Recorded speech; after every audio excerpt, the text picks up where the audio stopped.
चाकूने प्राणघातक हल्ला करण्यात आला आहे। व्यावसायिक भागीदारीतून हा हल्ला झाल्याचं बोललं जात असून हल्लेखोरानं जाजू यांच्या पोटावर 2 ते 3 वार केले आहे। या चाकू हल्ल्यात पवन जाजू गंभीर जखमी झाले असून त्यांना पुढील उपचारासाठी नाशिक येथे हलवण्यात आल्याची माहिती सूत्रांकडून मिळाली आहे। दरम्यान घटनास्थळी पोलीस आता दाखल झाले असून कुटुंबियांनी त्यांचे व्यावसायिक भागीदार मनोज बोराडे यांनी हा हल्ला केल्याचा गंभीर आरोप केला आहे। दरम्यान आता पोलीस काय तपास करतात हे पाहावं लागणार आहे। हे आमची पार्टनरशिप होती कॅरेटची ना, म्हणजे पार्टनरशिप पैसा आम्ही लावलेला आहे, फक्त त्याला नफ्यावारी आम्ही घेतलेलो होतो का नफा द्यायचा होता तुला, पण त्याच्याबरोबर मला माझ्या नवऱ्याला धंदा करून द्यायचा नव्हता, म्हणून मी म्हटलं पार्टनरशिप तोडायची आम्हाला, म्हणून त्या म्हणे माझा हिशोब करून दे। त्यांनी मला 2-4 दिवस पहिले दुकानात येऊन सुद्धा मारलेलं आहे, मला लाकूड फेकून मारलं, मला म्हणे तुला पण मारून टाकल म्हणे मी, त्यांनी मला पण धमकी दिली होती 4 दिवस पहिले।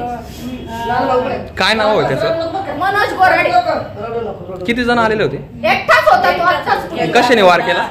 कशाने वार केला? 2 चाकू होते त्याच्याकडे, लाल कलरचे 2 चाकू होते त्याच्या हातात। मी त्याला धरलं, मारू नको भाऊ, माझ्या भाऊला पैसा देऊन टाकल, तरी त्याने ऐकलं नाही, मला लोटलं आणि त्याला शर्ट मी फाडला, तरी त्याने मला लोटून त्याला मारलं।